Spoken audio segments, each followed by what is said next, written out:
Hello, beautiful people. This is Rajiv, your friendly photography host with the podcast Photo Country back again. After a bit of a break, I had been to India for a wedding. It was super hot, but I had loads of fun, and now I'm back again with yet another episode of Photo Country. This episode is local because I had a chat with a Avondale local. Avondale is my neighborhood. I love this neighborhood. I've done a lot of community events.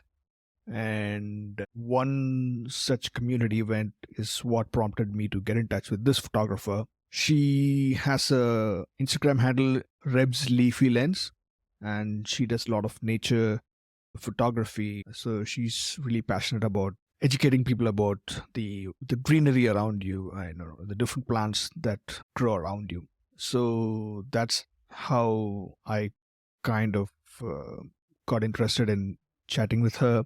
The interesting thing is she came for one of my photo walks that I had done a while back to the Oakley Creek Waterfall, which is a waterfall in this neighborhood. That's an interesting part. So it was not just an interview, it was a conversation. I was discussing about the things that I like to do in photography. So it's pretty different in the sense it was not a one-way conversation. It was a lively exchange of views. So hope you guys like it. So without further ado, here is my conversation with Rebecca Ronald. Reb, thanks for joining this call and to coming out to this podcast chat. So thanks. I appreciate it a lot. And let's start with today because today is Matariki Day. What's its significance? Because this podcast goes out to the entire world. So people outside of New Zealand may not know its significance. Good question. So it's a New Zealand, special to New Zealand holiday. It's more than just a holiday. Sorry. Okay. It's a celebration of the new year for Māori people and for all New Zealanders really nowadays. But it was a traditional Māori one. It's when a certain set of stars called the Matariki cluster appear above the horizon. And we've only just in the last few years started recognizing it in a big way and got a public holiday. So it's quite cool to have our own public holiday, not one that we imported. Right. But does this holiday change its dates every year based on the sighting, or is it a fixed day? Because it was a different day last year. Yeah, no, changes. Because it goes with those stars and the moon. It's the first new moon after the stars appear or something. I feel bad because I don't know and I should. I'm a bad New Zealander. Oh, no. Yeah, because I think it's because you said it's something to do with the sighting of the stars. Yeah. So I was wondering if it's like Ramzan because Ramzan changes every year based on when the moon cycles. Yeah. No, it does change every year. Not sure whether the public holiday is going to always be shifted to be adjacent to a weekend. I've not checked that out. I think that's what it will be, I suppose. Yeah. Right. But Awesome. it's kind of a period of time, like in the weeks surrounding it. It's a time traditionally for family get-togethers and things like that. Right. So has it always been like that even before people started talking about it and it became a holiday and all of that? Was it traditionally a big day for Maori households? I don't, in the Maori families that I've been most closely connected to, it wasn't ever recognized when I was growing up, or not that I noticed. But before that, I don't know. Yeah, no, I've never heard or read much about it until recently. But I'm really curious. Yeah, because for us, our New Year falls on April 14th every year. And it's usually people celebrate it in a big way home. That's so fun. Yeah. So we have the month starts on April 14th. So it's interesting to know whether there are Maori month, all of that, and how does the year go by, and how do you then identify seasons? It's interesting because each culture has its own way of calendar. Yeah, and often I think they're based on growth cycles and warm sun and moon and warmth. Right. Yeah. Yeah, because for us, like for example, marriages will not happen during a particular months. Oh, wow. Yeah. So, like for example, I think there is a season called Margary, and it comes at the end of the English calendar year, it's around December. So after a certain date, you don't do anything new. Like you don't go to a new house or you don't start anything new during that month. Wow, I've never heard of that. Yeah, so That's it's cool. interesting. And are there lots of colours and clothes and things like that? Celebration activities?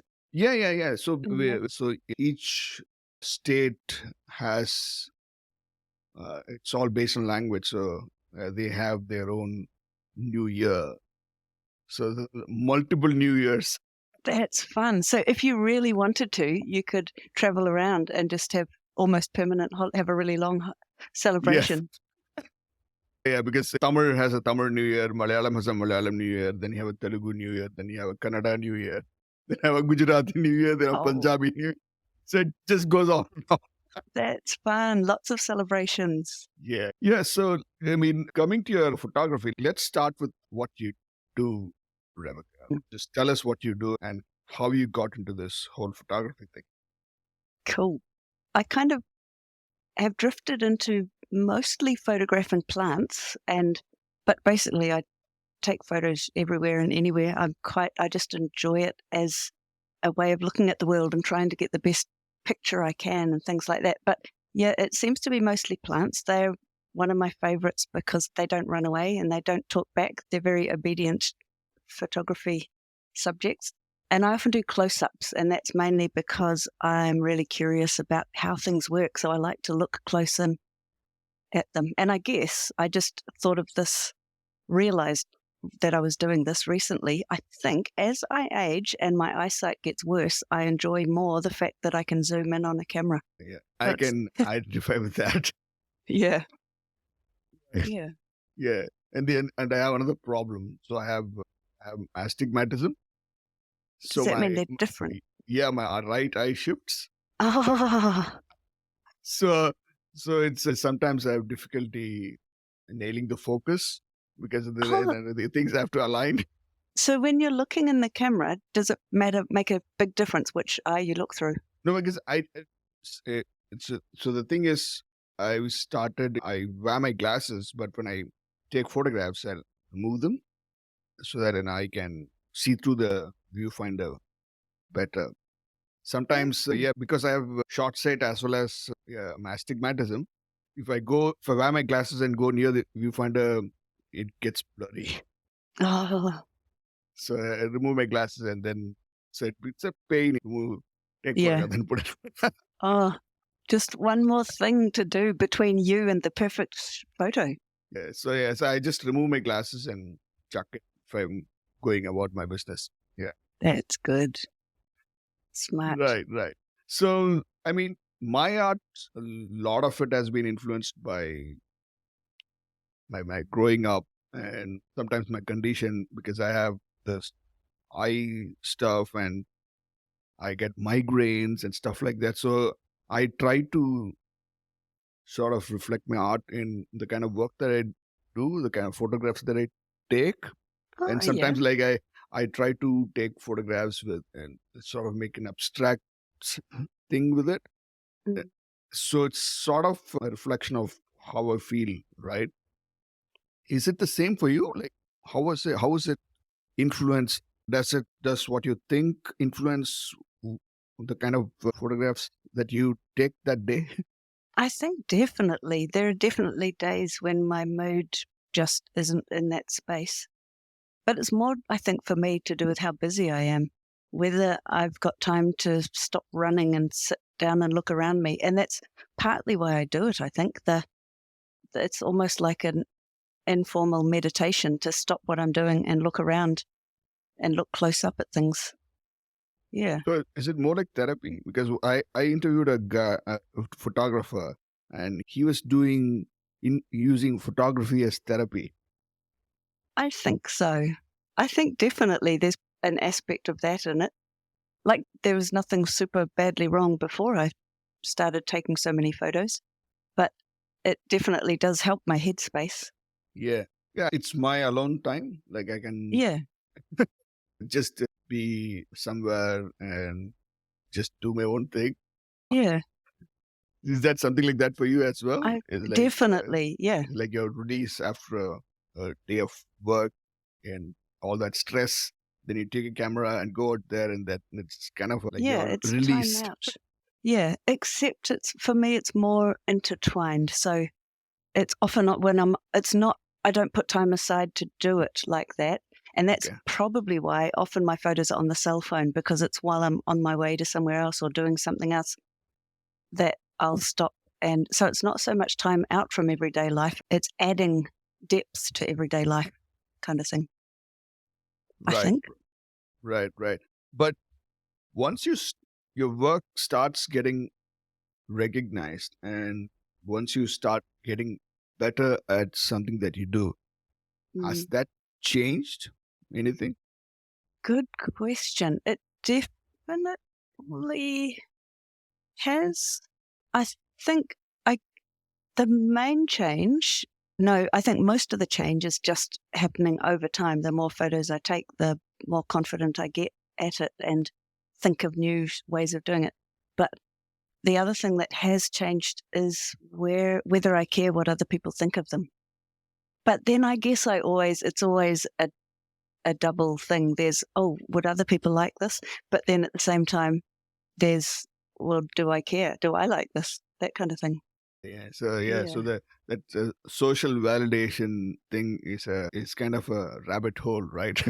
Yeah, definitely. It's too easy to get sucked into the trap of only caring what other people think. And then it becomes work. It's not a hobby and it's not part of, I mean, and that's okay there are lots of people who do it as work and it works really well for them. And it would be cool to do that. But definitely where I'm at the moment, it's what I do for enjoyment. And I don't want to ruin that by thinking too hard about making it just for other people to admire. Right. And yeah, and you said you're fascinated with plants and nature and things of that sort. Mm. How did you get to that? Like growing up, did you have like background where you lived in a place where there was opportunity to go out and enjoy the outdoors? Definitely. So, as like way back when, as a teenager, we lived on a farm during my teenage years, and my thing that I did often was to go off for long walks at the back of the farm, exploring, seeing what interesting things I could find, and coming back with weird and wacky things like bones and Cody snail shells and whatever stuff like that. So that curiosity is probably a bit inbuilt. I did live for quite a while in the bush in Coromandel in Colville, and so I was surrounded by plants and trees and really interested in trying to grow more natives it was a regenerating bush block, so we were mucking around planting trees and taking cuttings and experimenting. At that time I did have a film camera, which I guess ages me a bit, and my friends and I a few of us had cameras and would go out trying to take artistic black and white shots and things like that, and constantly, if we were ever near a library, just flicking through books about photography and photos. And so it's probably comes from that quite a bit.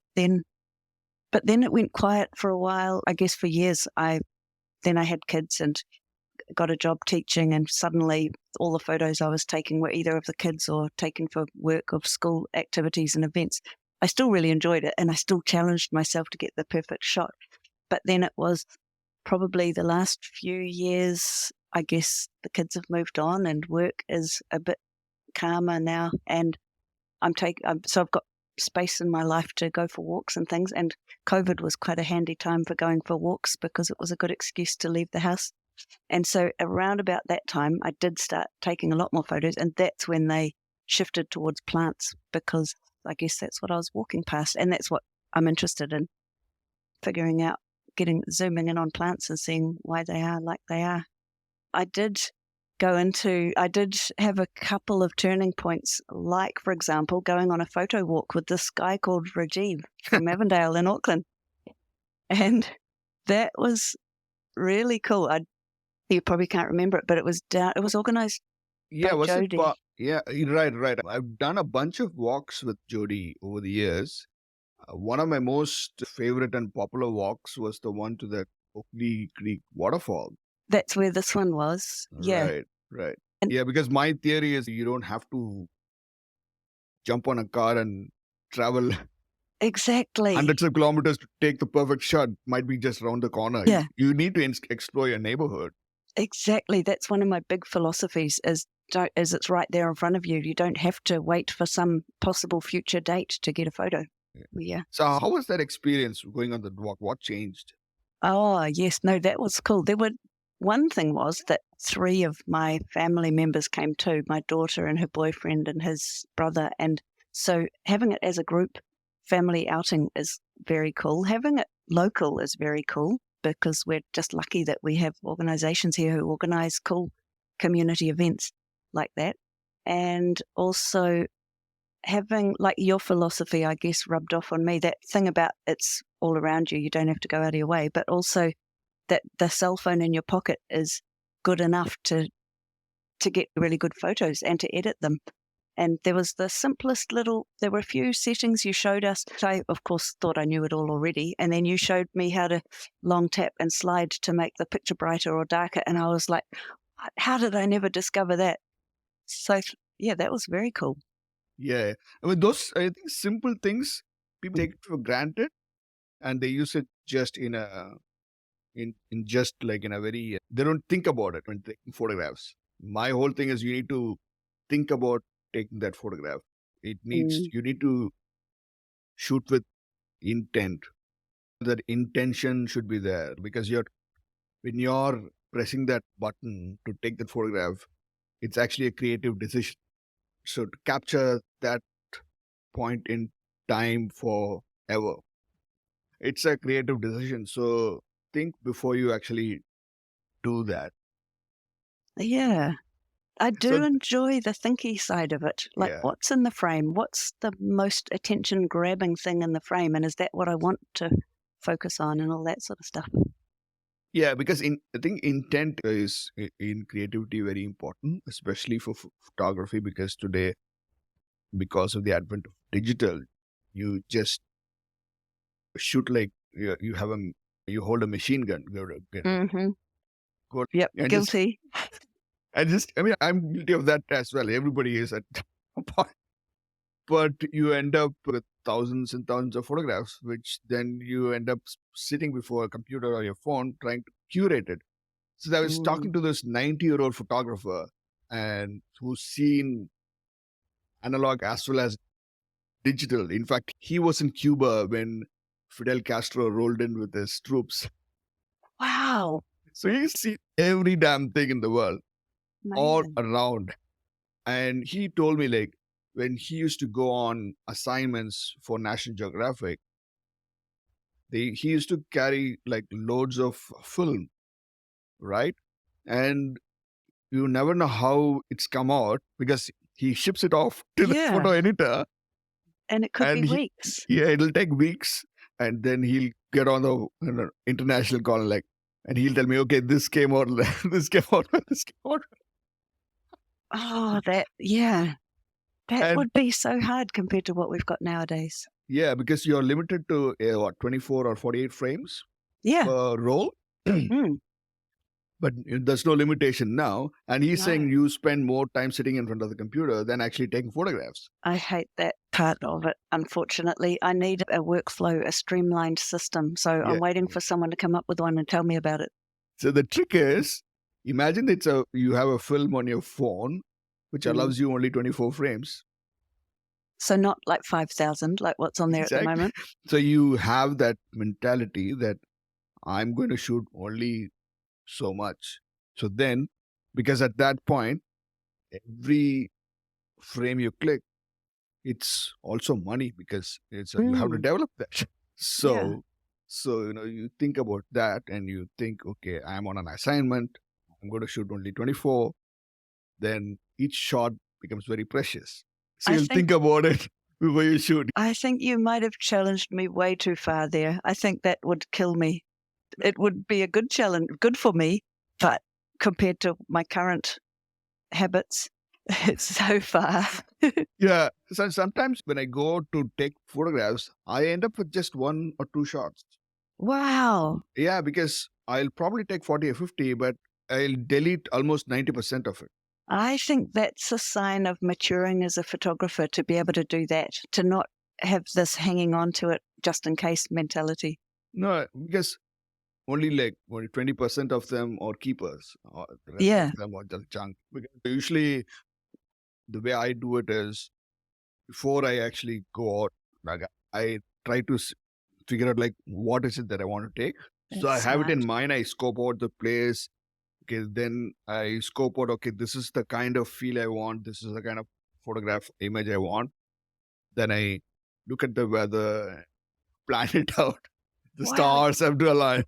I'm impressed. You're organized. I think I could learn from So listening to there are this. a lot of tools that helps you do that as well. There's one called Photo Pills. Oh, yeah. Yeah, and it's paid, but it'll Mm. show you the track of the moon, track of the sun, when the blue hour is, when the golden hour is, and it's also GPS, so you'll know where the sun is relative to where your position. So you can line up the perfect shot. Oh, wow. That's cool. Yeah, and mostly these days I've been experimenting with long exposures. So I have to have a lot of just gears, put this filter on, then you have to calculate how long you have to expose. So you have to take Mm. one shot before, test shot, take the exposure, put it in the calculator. Because you have to the To filter, figure which it out. calculate so many things have to go right. Wow. That's huge. But what a fun mental challenge to figure Yeah, all that out. yeah. You should come with me on one of my long exposure Yeah, walks. that's It's a good idea. yeah, 90% is just standing around doing nothing. Mm. Probably, though, you make up for it with a lot of thinking and a lot of, not maths, but, figuring out. Yeah, Yes. it's also what I mean, over the years, when I started out in the beginning, was I used to over edit the heck out of my photographs, tried to experiment too many things. And now we're kind of okay, let me do one thing and try to get it right. Yeah. You're very organized, and Right. I'm impressed. But I'm not in real life, but at least in this I am. Oh, well, it's all about balance. Yeah. So, like, how do you end up like just leaves? And I'm really intrigued by the handle that you have. Yeah. So, let's talk about that. How did that come about? That is slightly funny. I wanted a name. I was going to make a new Instagram page and put labels on my pictures. And because I'm quite shy, I didn't want to just put my name on it. So I thought I'll come up with a name, like a brand almost, but not that fancy. And I wanted it to a little bit reflect my name, a little bit reflect what I was doing, which was photos and New Zealand mainly photos. I wanted people to know that my pictures were from here.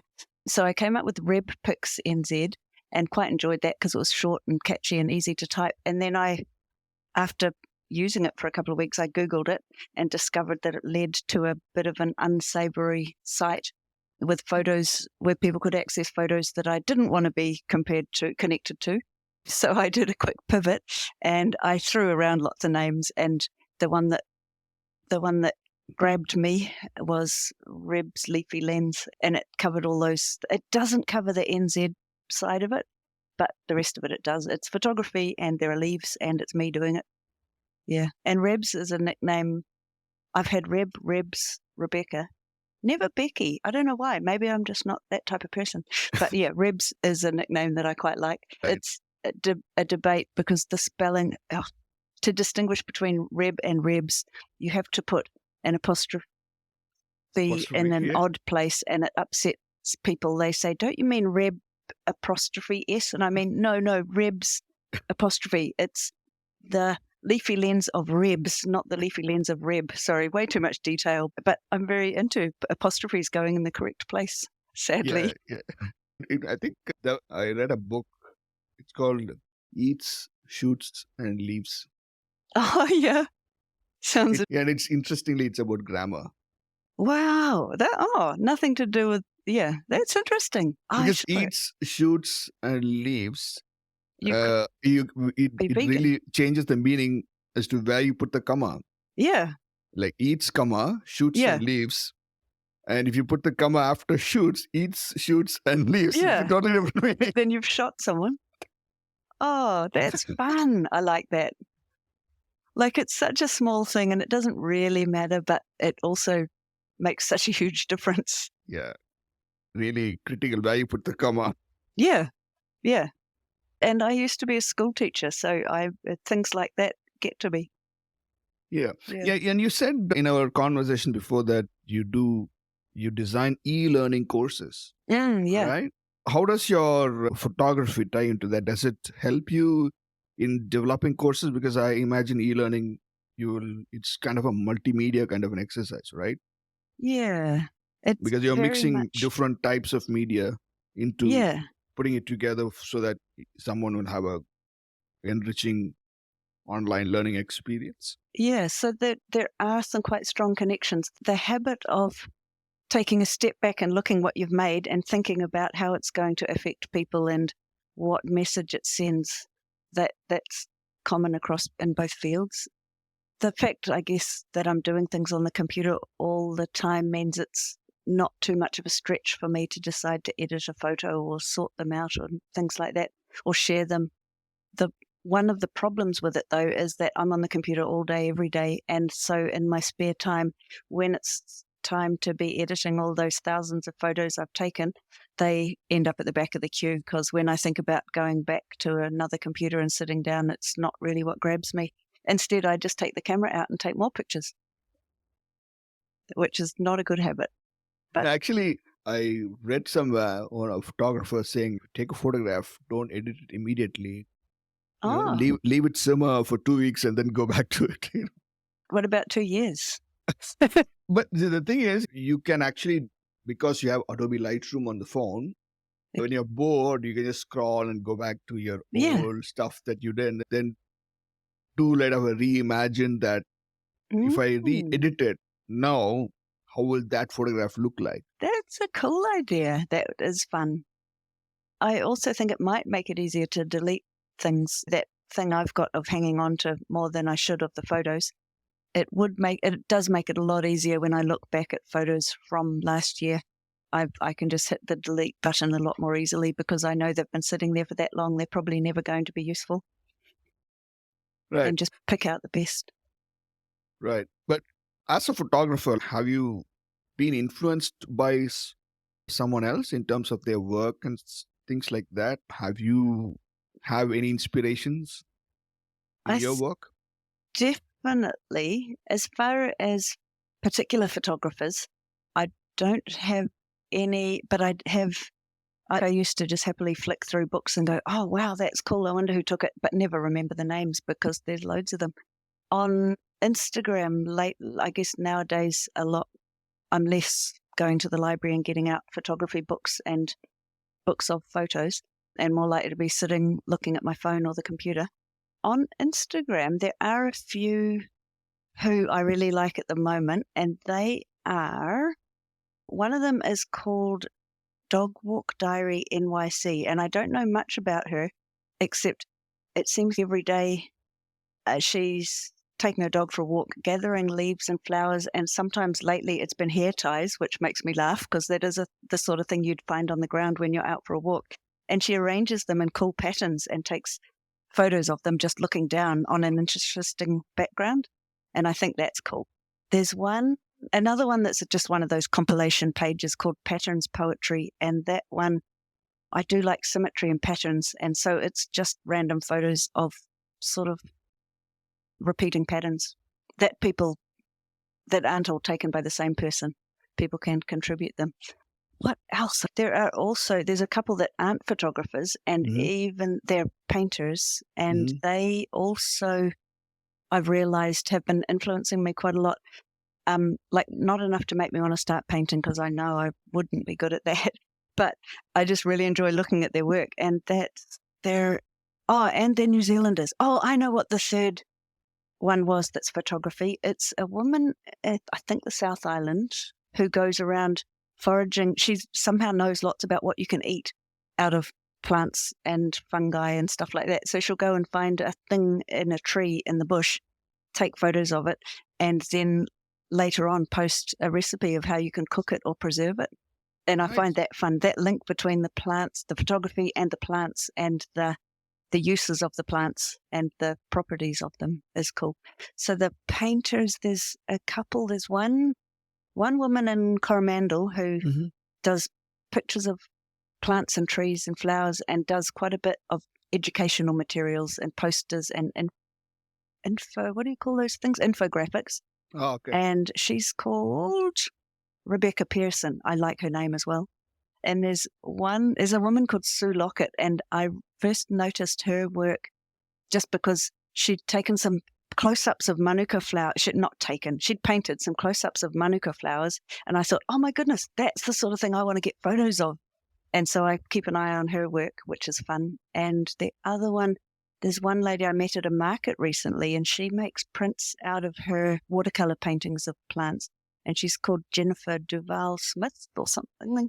And she did what would be so cool as a photographer. She did what do you call it when you go and work at a place for a while? Residency. Yes, at the Botanic Gardens in Auckland. Ah, okay. And so she got to spend loads of time painting their pictures, painting their plants. And I just was thinking, oh, it'd be cool to do that. But yeah, her work is amazing. So yeah, lots of people all the time. I'm seeing people's work and going, oh wow, that's cool. Like your flowers. There's flowers against a black background, which I love that sort of thing. And your and your travel pictures. I guess I'm a sucker for travel pictures as well. Yeah. So I mean, I was in India last month for a wedding, and it's like super hot, but I did manage to catch a fire festival, and it was super fun. You can go check it out. So I had lots of fun. That's cool. Yeah. The one thing I like about flowers, leaves, and nature is symmetry and pattern. Yeah, it is totally the science of it. Yeah. On the surface, there's symmetry and patterns, which I think is something that psychology-wise humans are drawn towards. We like seeing things that are patterny. And I do that in my e-learning design, that the edges have to line up because I know that people feel comfortable when things line up and match. But there's a whole deeper level with plants as well as the symmetry and the patterns. There's the why they're like that and the science between why that plant developed in that particular shape and whether it's to attract pollinators or deter predators or whatever. So yeah, there's so much going on. I'm a bit of a plant nerd, I'm afraid. Yeah, well, the interesting thing is when you go out and see a pattern and then there's something that breaks that pattern. And it grabs your attention or it just irritates you. But, when you take a photograph, when something breaks the pattern, it's attention grabbing. Yes. Yeah. I've seen these cool photos, nothing to do with plants, but like a street full of umbrellas and one that's a different color. Exactly. Things like that something are like fun. that. Something like that. Yes. Yeah. And talking about painters, one of the influences for me was Georgia O'Keeffe's flowers. Oh yeah. And I don't know if you heard about. She's a famous American painter who's known for her flowers. I know the name, but I can't picture them. But in any minute now, I'll be able to because we live in the world of internet. Yeah. And another guy I like was a photographer called Edward Weston. Oh, yeah. I've not heard of him either. I'm going to have to listen to this later and Google everyone. Yeah. And he has a famous photograph called Pepper Number 30. Pepper? Pepper. You know that pepper, that chili pepper? Yeah. Yeah. Wow, really? Yeah. It's Pepper Number 30. And he did a close-up long exposure of that. It is an experiment, basically. But if you look at, and it's like a super close-up. Oh, it looks like a human body. Exactly. Then he went on to shoot. He went on to shoot nudes. That's funny. Oh. And he is known for it because, see, and some of the nudes that he had shot looks like this pepper. Oh, that's nice. So he wasn't doing it in like an exploitative way. He was doing it Yeah, in it's admiring the so form. yeah. So if you look at the way he shot, it's all about exploration of shapes and lines. Wow, that's cool. Because if you look at this, it looks as if you're looking at someone from the back. Yeah. So it's an exploration in shapes and lines. It's just a innocuous little thing like a pepper. You shoot Yeah. it like that. And That's even such- Giorgio keeps painting. And when they were painted, they were up and they had some criticism because they sexualized it basically. Because when you looked at the flower, Yeah. there's See what different you mean. connotation for it. So Yeah. it's interesting how these things. And did she do that on purpose, do you think? I don't think so. I don't think Probably. so. I mean, maybe, but from what I read, it was not her intention. Mm, But that's what people perceived it as. it's funny. Oh, I guess that's a warning to us all that people can interpret our work in different ways. Yeah, but it's once you create a piece of art, then you really don't have any control of how. Yeah. Yeah. But still, I mean, that's also the cool thing about it is that that people perceive it in different ways. That's awesome. Yeah, and it's all the thing about these are very simple objects of everyday life: a Mm. flower, a leaf, pepper, and whatever. That's one of the things that I want to exploring the beauty in everyday objects. Yes, I love that. So I think these things is a beauty in simple things like Yeah. the leaves and the flowers, the Mm. things you take for granted. I think that's what makes life rich. It's the small things that you stop and it's that phrase, take time to stop and smell the roses or something like that. It's a phrase Yeah. that just means slow down and look around you and have that gratitude for what you've got. And it does make life a lot better when you have that mindset. Yeah. And having photography in your life, and it's come back in your life for a while, how has that sort of changed the way you perceive things in general and your life? Like I said, has it had any kind of influence? It definitely has made me feel it's not like it's just got another layer, added another layer to my life, and it's a really rich layer because it's meaningful to me. So it's not just another layer of added work to do. It's actually another layer of looking more deeply at the world around me and slowing down a wee bit and admiring things and just having a project to work on, and also having a project that I hope is making the world a better place, because I'm hoping that people will look at my photos and like on the surface just think, oh, that's interesting, or oh, that's pretty, but surreptitiously I'm trying to trick everyone in the world into loving plants and caring for the environment the way I do. And so it's got that.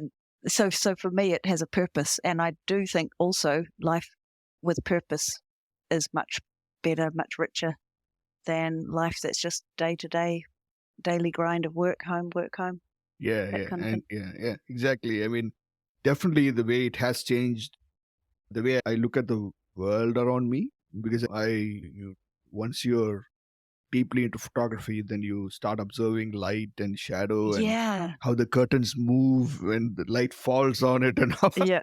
the patterns that it creates on the wall. Simple Definitely. things like that. Yeah. That definitely I see compositions and frames whenever I'm walking around. Yeah. So Do you find? yeah, so it's like almost you're teaching your eye to see. Yeah. It's tricky because sometimes I'll be having a conversation with someone and over their shoulder is a cool shadow on the wall or something like that. Or going for a walk with someone and having to stop to look closer at a plant and they get really annoyed.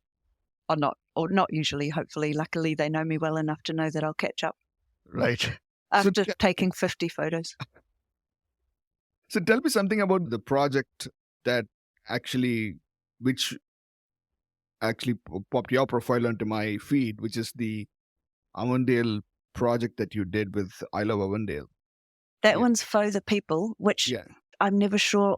There's a few community organizations and they're a bit interlinked, and so that's For the People. And for people listening to the podcast who might not know, FO is the name for a group of suburbs in West Auckland, is WHAU, and it's also named after a plant which is cool and has big leaves.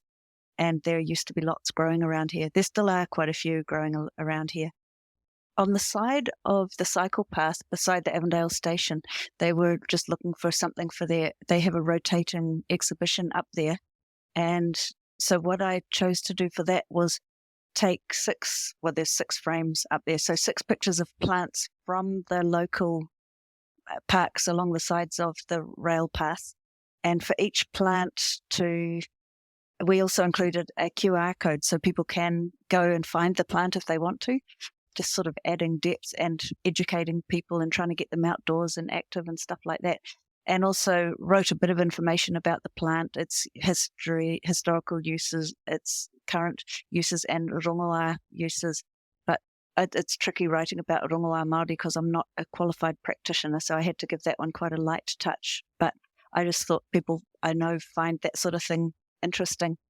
And yeah, I sort of hope that people, because it's on a lot of people's daily commute, either on the cycle path or the train, that they'll get a little fresh glimpse of greenery as they whiz past, and hopefully some will stop and get curious and appreciate what we've got along the side of the path a lot more.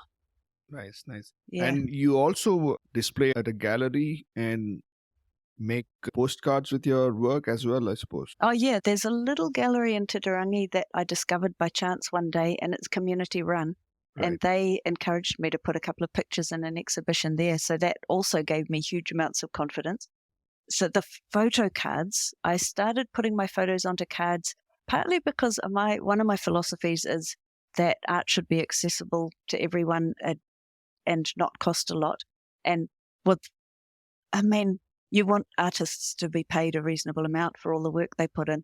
But for me, the photos I chose to put on cards, they're ones that I just wanted to share and wanted people to enjoy without having to spend millions. So I've been making cards and having them at a few markets and a few galleries around the place and really enjoying that as a little project.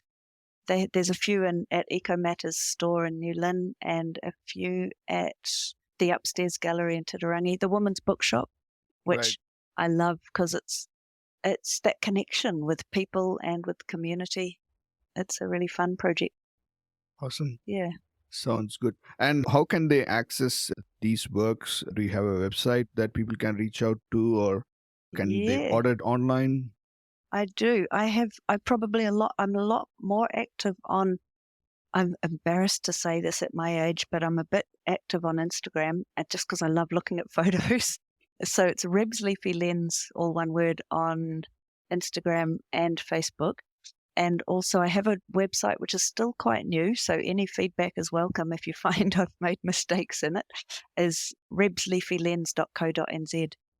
And of course going and checking out those pictures on the Avondale to New Lynn cycle path. Awesome. I'll definitely do that. And what's for the future, Rebs? Like, where do you see yourself going? Will you stick with the leaves and patterns and those kind of imagery, or will you venture out into taking something else or some other genre, exploring other genres as well? That's a good question, because I'm imagining now that I will stick with plants, but in reality, I know perfectly well that people grow and change and evolve, and there's a hugely big chance that I'll do something different and it'll drift sideways, and that's cool. So I have no big projects planned, but I've got a few little random projects in my head that may or may not happen, just ideas. But I will be keeping my eye out, I think, for things that combine all my interests. So there's the e-learning, there's the photography, I'm learning Te Reo Māori. And so I like the idea of combining the different areas of my life. And that's also why I like the Avondale connection with you, because everything's so connected. And it's like life is much more fun when the things have meaning and connection. So yeah, no big projects, lots of little projects, and keeping my eyes open for fun things in future. Awesome. So before you go, I want for people who are starting out in photography or trying to explore photography just using whatever devices that they have, what will be one piece of advice for them? Oh, only one. But I'm I gonna, mean, not just one for that. No, I'm joking. I do tend to give a lot of advice, hopefully not unsolicited. So probably a biggie is not to worry about the gear, just to start doing it and enjoy it and just take photos and experiment and get better. And the other one is not to focus too much on what other people like. Do it for you. But then by the same token, do it for others if it brings meaning to your life, because that's so rich. That was like 10 pieces of advice squished into one sentence. Awesome. That's great advice. Thanks a lot, Rebs, for coming on the show. And I hope to see more shoots and leaves. Yeah. And I look forward to reading that book and looking at those websites you recommended. Thanks, Reb, for coming on the show. It was great fun chatting with you. So that's all I have for you, my friends. This is episode number 38 of Photo Country. I hope you guys liked it. Please do share it with friends, families, and colleagues who love photography like I do. Thanks a lot for listening in. I appreciate each and every one of you who have spent the time listening in to my conversations with photographers around the world. Till the next episode, as always, stay safe and keep clicking. This is Rajiv signing off.